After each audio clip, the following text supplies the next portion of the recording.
Kenji Girac a toujours avancé dans la lumière avec un sourire simple, presque désarmant, tout en gardant son cœur loin des regards.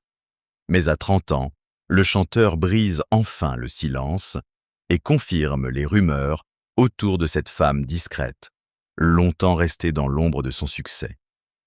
Et derrière cette révélation, le public découvre une histoire d'amour bien plus profonde, fragile et inattendue qu'il ne l'imaginait.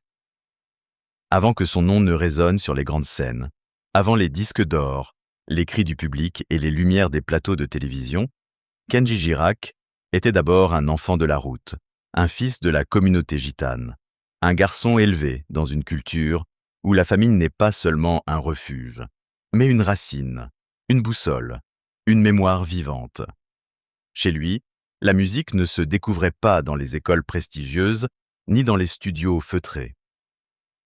Elle se transmettait autour d'une table, au détour d'un voyage, dans le son d'une guitare que l'on prend entre ses mains comme on prend la parole. Elle faisait partie du quotidien, aussi naturellement que le rire, les repas partagés, les départs et les retours. C'est peut-être là que s'est construite cette voix si particulière, cette manière de chanter comme s'il parlait directement au cœur de ceux qui l'écoutent. Kenji n'a jamais donné l'impression d'être fabriqué par l'industrie musicale. Il semblait arriver d'un autre monde, plus simple, plus brut, plus solaire. Un monde où l'on travaille tôt, où l'on apprend la valeur de l'effort, où l'on comprend que la célébrité peut être immense, mais que rien ne remplace les siens. Avant la gloire, il participe aux activités de sa famille, mène une vie discrète, loin des tapis rouges et des photographes. Puis vient l'année 2014, une année qui change tout.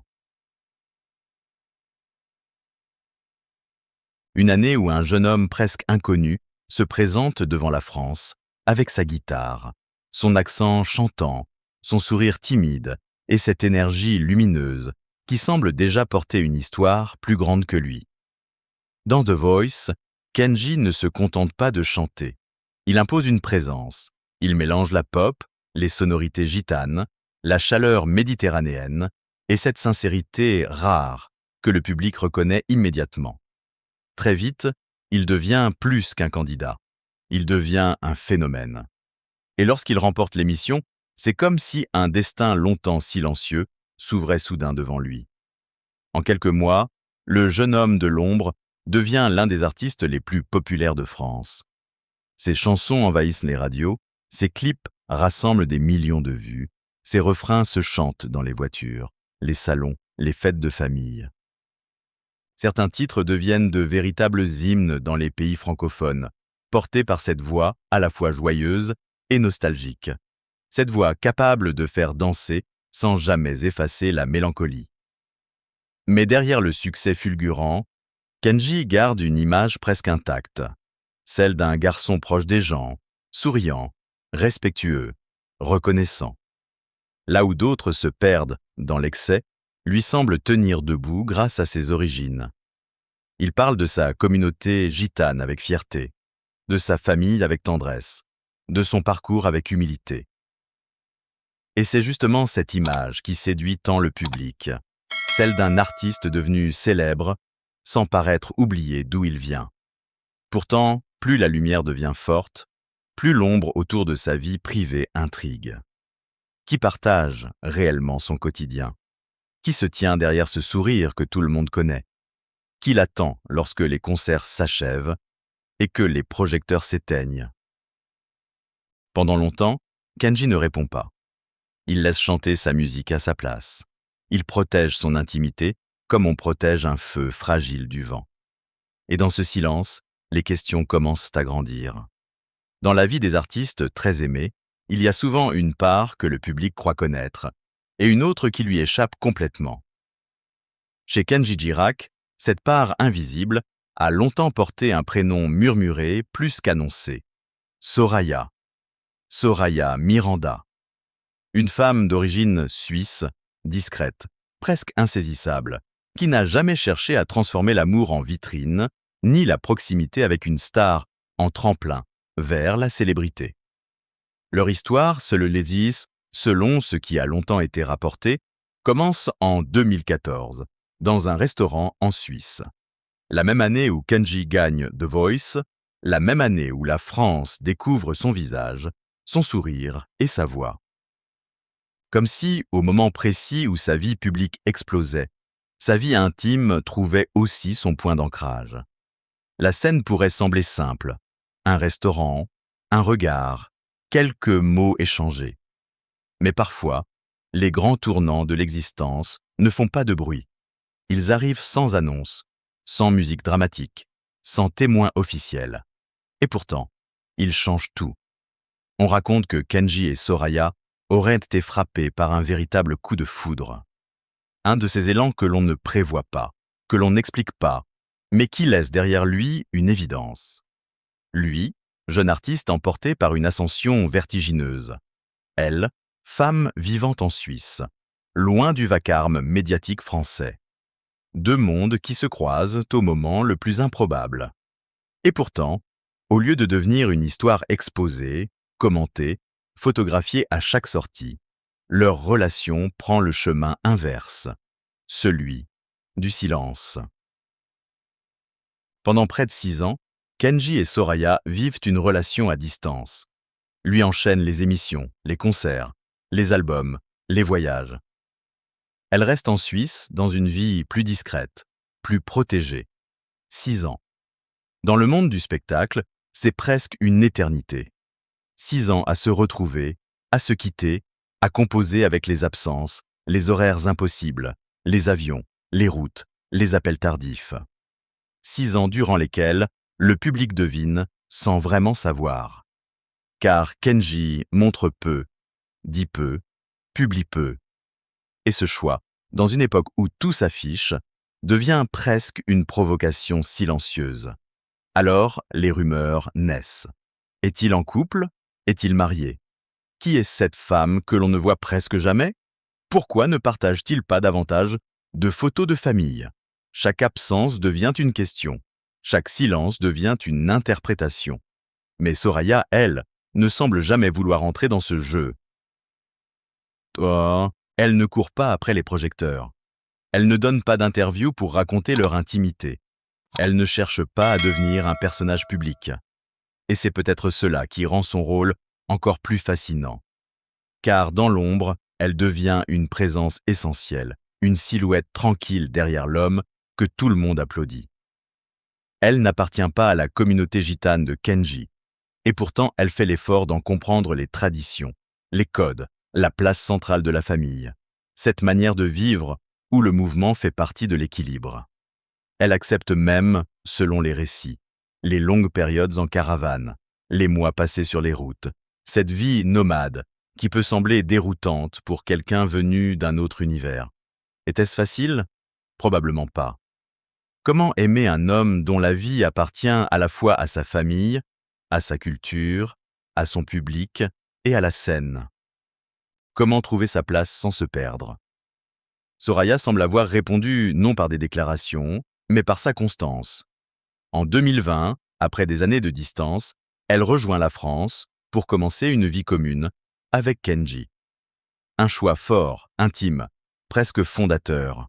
Et pourtant, même à ce moment-là, le couple reste fidèle à sa règle. Aimer, loin du bruit. Pendant que le public continue de chercher des preuves, eux construisent autre chose. Quelque chose de moins visible, mais peut-être de plus solide.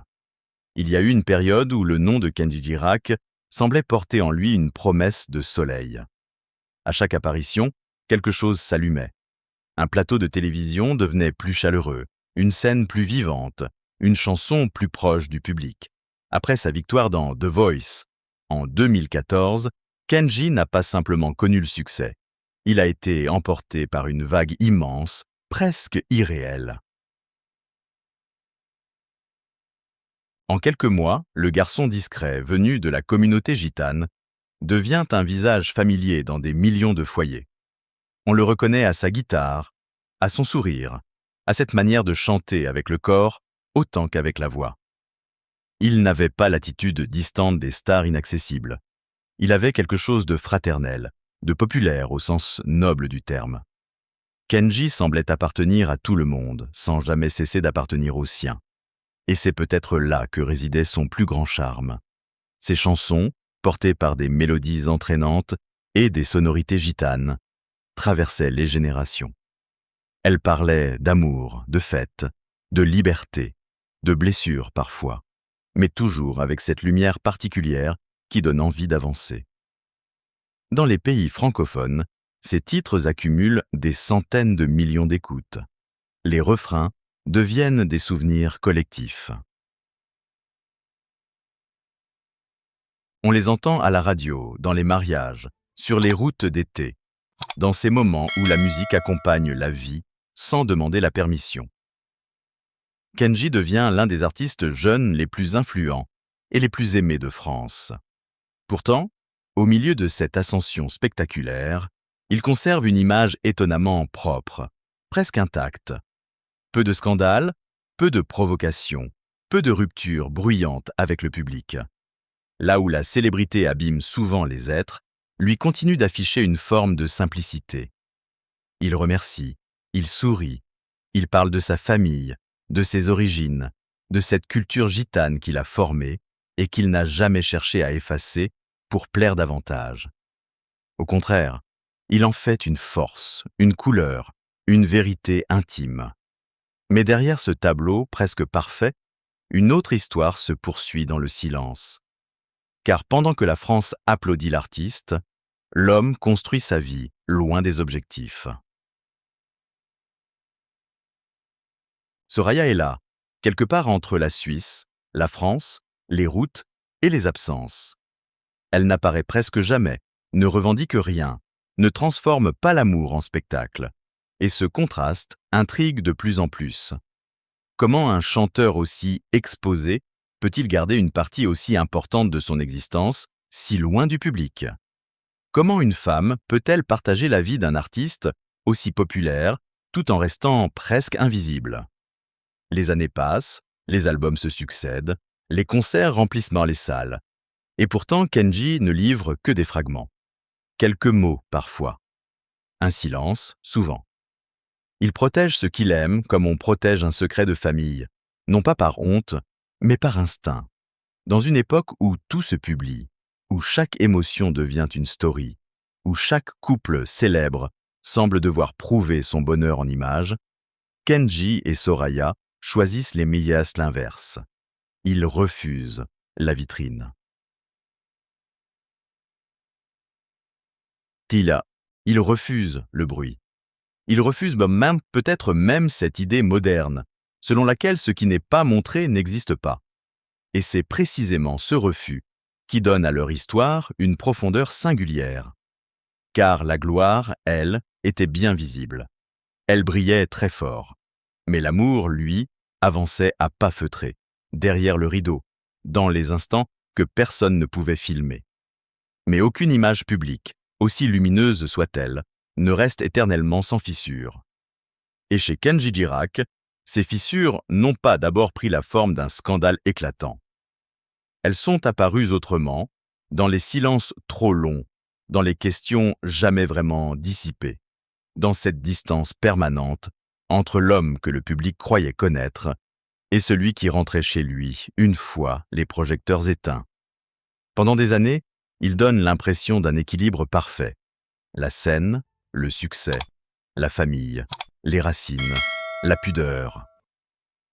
Mais peut-on vraiment traverser une célébrité aussi rapide, sans en payer le prix quelque part? Peut-on devenir un phénomène national à 20 ans, être aimé par des millions de personnes, porter les attentes d'un public entier, tout en préservant intacte sa vie intime, son couple, son identité profonde? Derrière le sourire de Kenji, il y avait forcément des fatigues que personne ne voyait. Des départs répétés, des nuits courtes, des pressions, des obligations. Des jours où il fallait chanter même quand le cœur était ailleurs. Des moments où la lumière, au lieu de réchauffer, pouvait brûler. Et au centre de cet équilibre fragile, il y avait Soraya, cette femme restée dans l'ombre, mais placée au cœur d'une existence hors norme. Elle n'était pas issue de la communauté gitane de Kenji. Elle venait d'un autre univers, d'une autre manière de vivre, d'un autre rapport au quotidien.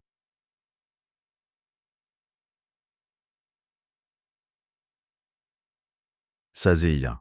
Pour aimer cet homme, il lui fallait aimer plus que sa personne.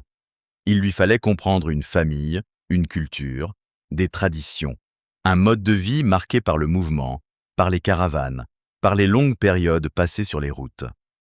Ce choix, pour beaucoup, aurait été difficile. Pour elle, il semble être devenu une preuve silencieuse. Pourtant, cette discrétion absolue nourrit aussi les doutes du public. Comme Kenji publie très peu de photos de famille, comme Soraya ne cherche jamais la lumière, certains se demandent si le couple existe vraiment encore, s'il est solide, s'il traverse des crises, s'il s'est marié en secret. À certains moments, la presse française évoque même la possibilité d'une cérémonie privée, mais Kenji ne confirme jamais publiquement. Là encore, le silence devient un terrain fertile pour les suppositions. Plus il se tait, plus les autres parlent. Plus il protège, plus on imagine. Et dans ce brouillard médiatique, la moindre absence devient une preuve pour ceux qui veulent croire à la rupture. Une photo non publiée, une apparition solitaire, une phrase vague, et déjà les interprétations circulent. Mais la vérité d'un couple ne se mesure pas toujours à ce qu'il montre. Parfois, elle se cache dans ce qu'il endure, dans ce qu'il traverse sans bruit, dans ce qu'il refuse de livrer au regard. Kenji et Soraya auraient aussi connu cette étape particulière où l'amour ne consiste plus seulement à se choisir, mais à tenir. Tenir malgré les différences. Tenir malgré la distance. Tenir malgré la célébrité. Tenir malgré les rumeurs. Et puis, peu à peu, une autre dimension de leur histoire apparaît, celle de la famille.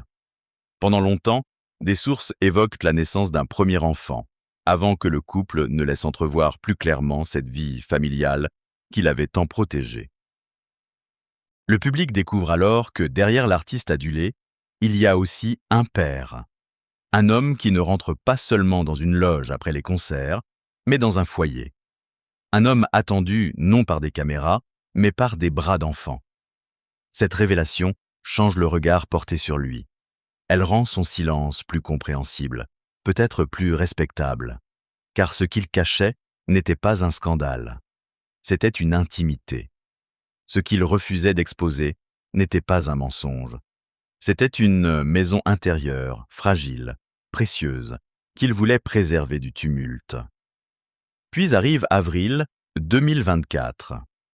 Une date qui, dans le récit de Kenji Girac, marque une rupture brutale, presque irréelle. Jusqu'ici, les interrogations autour de sa vie privée restaient des murmures, des hypothèses, des curiosités de fans ou de médias. Mais cette fois, ce n'est plus une rumeur sentimentale qui secoue la France. C'est une urgence, une peur, un choc national. Kenji est hospitalisé après avoir été touché par balle à la poitrine. Le chanteur au sourire solaire, celui que l'on associait aux fêtes, aux guitares, au refrain qui rassemble, se retrouve soudain au cœur d'un drame dont personne ne comprend immédiatement les contours. Comment cela a-t-il pu arriver? Que s'est-il réellement passé cette nuit-là? Et surtout, dans quel état se trouve l'homme derrière l'artiste? Très vite, l'inquiétude envahit le public. Les informations se croisent, se contredisent parfois, circulent à une vitesse folle. Les réseaux sociaux s'embrasent. Les commentaires se multiplient. Certains expriment leur peur, leur affection, leur soutien.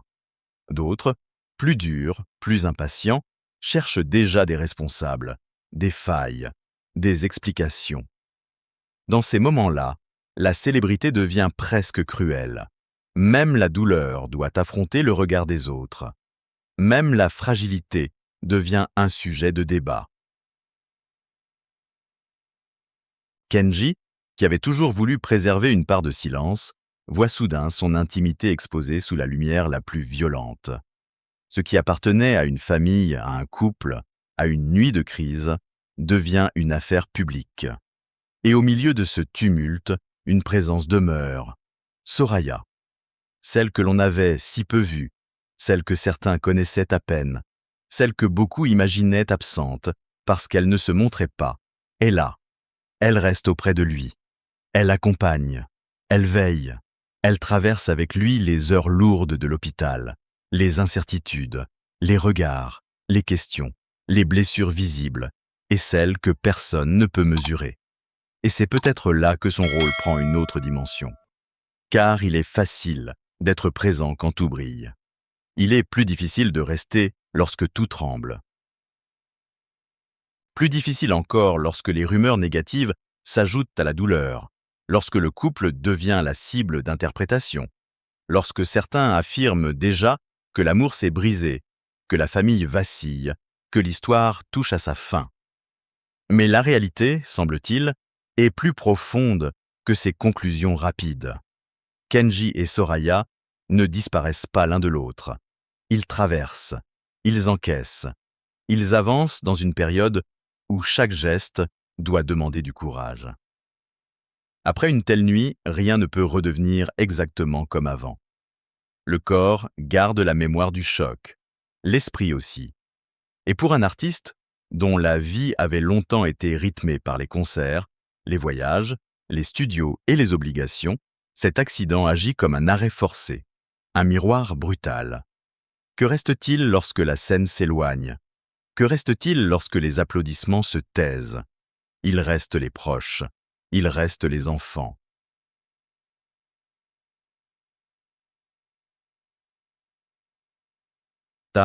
Il reste cette femme longtemps invisible, mais soudain essentielle. Il reste la nécessité de guérir, non seulement pour revenir chanter, mais pour revenir à soi. À partir de ce moment, l'image parfaite de Kenji change. Elle devient plus humaine, plus fragile, peut-être plus vraie. Le public ne voit plus seulement le chanteur à succès. Il découvre un homme vulnérable, confronté à ses propres failles, obligé de réapprendre le calme après le fracas. Après le choc, vient toujours cette période étrange, où le monde continue de tourner, alors que l'on a soi-même l'impression d'avoir été arrêté en plein élan. Pour Kenji Girac, l'après-avril 2024 n'est pas seulement une convalescence physique. C'est aussi une traversée intérieure, une façon de regarder autrement ce qui comptait hier, ce qui compte aujourd'hui, ce qui mérite vraiment d'être protégé.